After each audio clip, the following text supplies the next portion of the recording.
সুপ্রিয় শিক্ষার্থী সবাইকে আমার আসসালামু আলাইকুম। আশা করি সবাই ভালো আছো। পড়াগর ইউটিউব চ্যানেলে সবাইকে স্বাগতম। আজকে আমরা পড়ব উচ্চতর গণিতের নবম দশম শ্রেণীর কারিকুলাম 2025-এর প্রথম অধ্যায় সেট ও ফাংশন, লেকচার 4। আমাদের আজকে টপিক হচ্ছে ভেনচিত্র অর্থাৎ ভেন ডায়াগ্রাম। আমরা সেটের ভেন ডায়াগ্রাম বলতে বোঝাই চতুর্ভুজ আকৃতির একটি বক্স এবং বৃত্ত আকৃতির যে কয়টা ফাংশন থাকবে সে কয়টা বৃত্ত। ইউ হচ্ছে একটি সার্বিক ফাংশন এবং এখানে ইউ হচ্ছে একটি সার্বিক ফাংশন অর্থাৎ মোট যে কয়টা সংখ্যা বা সেট বা মোট সেট যাকে বলা হয় সেটা হচ্ছে সার্বিক ফাংশন। এখানে এ হচ্ছে একটি সেট এবং এই একটি সেটের পূরক সেট হচ্ছে এ প্রাইম, মানে এ প্রাইম মানে হচ্ছে ইউ থেকে এ প্রাইম বাদ দিলে যে সংখ্যাটি পাওয়া যায় সেটি হচ্ছে এ। অর্থাৎ আমরা যদি একটু ভালোভাবে ধারণা নিতে চাই তাহলে আমাদের চলে আসতে হবে 1 নাম্বার। 1 নম্বরে দেয়া আছে দুইটি সেট এ এবং বি। ইউ হচ্ছে সার্বিক সেট, অর্থাৎ এখানে দুইটি সেটের মাঝখানে একটি কমন জায়গা রয়েছে যেখানে কালো কালার দিয়ে পয়েন্ট করা হয়েছে, বোল্ড করা হয়েছে। অর্থাৎ এটার মানে হচ্ছে এ এবং বি দুইটি সেটে কিছু জায়গায় কমন আছে বা কিছু সংখ্যা কমন আছে। অর্থাৎ এটাকে আমরা ইন্টারসেকশন দ্বারা প্রকাশ করতে পারি, অর্থাৎ এ কমন বি। অর্থাৎ এ এবং বি এর মাঝে কিছু কমন সংখ্যা রয়েছে যেটা হচ্ছে এ ইন্টারসেকশন বি। অর্থাৎ এই সার্বিক সেটের এ এবং বি দুইটি সেটের কিছু সংখ্যা কমন রয়েছে যার কারণে দুইটি সেটের মাঝখানে একটি কালো কালারের মাধ্যমে বোল্ড করা হয়েছে। অর্থাৎ এটাকে এ কমন বি দ্বারা প্রকাশ করা হয়। এটাকে কমন না, এটাকে মূলত ইন্টারসেকশন বলা হয়। এটাকে সোজা বাংলা কথায় বললে কমন বলা হয়। অর্থাৎ এ এবং বিতে যে সংখ্যাগুলো কমন সেটির জন্য ইন্টারসেকশন ব্যবহার করা হয়। আমরা চলে যাব 2 নাম্বার। অর্থাৎ এখানে দেখতে পাচ্ছি ইউ সার্বিক ফাংশনে এ এবং বি দুইটি সেট।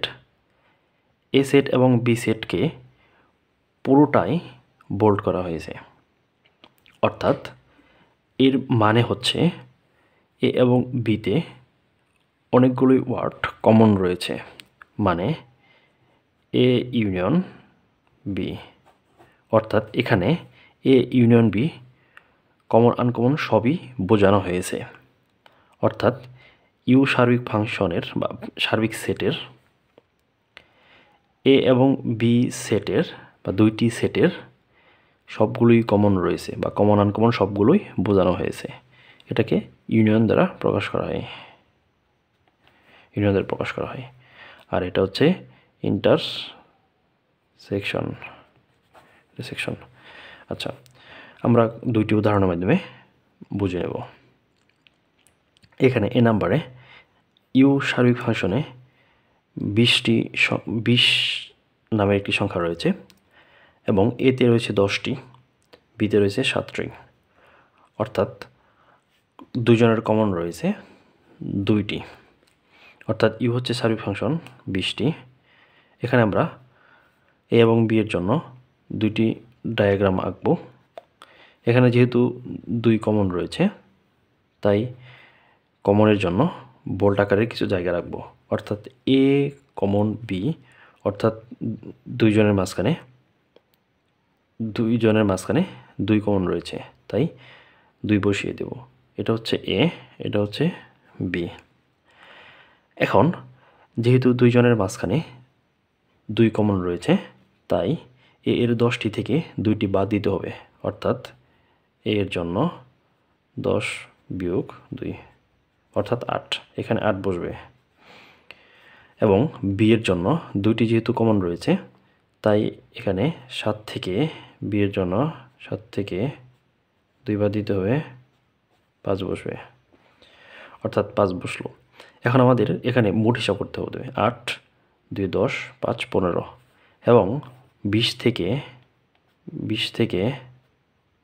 15 বাদ দিলে থাকে হচ্ছে 5 অর্থাৎ বাইরে হবে 5।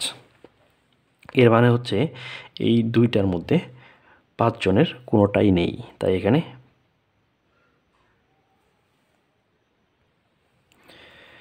এখানে এতে রয়েছে 10টি,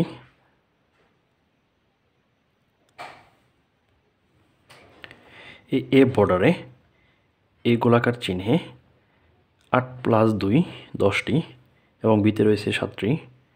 এই বি এর গোলাকার বর্ডারে 5 + 2 7টি অর্থাৎ এখানে রয়েছে 15টি এবং 5টি এবং মোট হচ্ছে 20টি। অর্থাৎ এখান থেকে পেন ডায়াগ্রামে চিত্র আঁকানোর জন্য বলা হলে এভাবে আমরা আঁকব। বি নাম্বার চিত্রে আমরা আসি। ইউ সার্বিক সেটে মোট 1 থেকে 6 পর্যন্ত সংখ্যা রয়েছে, অর্থাৎ ইউ এর সংখ্যাগুলো হচ্ছে 1 থেকে 6 এবং এখানে আমরা এ এবং বি সেটের জন্য ভেন ডায়াগ্রামে চিত্র আঁকব। মনে করি এটা হচ্ছে এ এবং এটা হচ্ছে বি। এখানে এতে 1 2 3 রয়েছে, আমরা এখানে 1 2 আঁকব, কারণ প্রথমে আর দেখে নিতে হবে এই দুই সেটে কোনটি কমন রয়েছে। এখানে আমরা দেখতে পাচ্ছি 3 কমন রয়েছে, তাই দুইটির মাঝখানে 3 দিতে হবে এবং 1 2 আগিয়ে দিয়েছি। এখন এটা আমাদের বি সেট। বি সেটে যা বাকি থাকলো তা লিখতে হবে, 4 এবং 5 বাকি থাকলো। অর্থাৎ আমরা দেখতে পাচ্ছি এখানে 1 থেকে 5 পর্যন্ত রয়েছে কিন্তু 6 নেই, তাই আমাদের 6 বাইরে লিখতে হবে। অর্থাৎ এভাবেই একটি ভেন ডায়াগ্রামের চিত্র আমরা আঁকব। পরবর্তী ক্লাসে ভেন ডায়াগ্রামের জন্য কিছু প্র্যাকটিস আমরা দেখিয়ে দেব। সে পর্যন্ত সবাই ভালো থাকো, সুস্থ থাকো। সবাইকে আমার সালাম, আসসালামু আলাইকুম।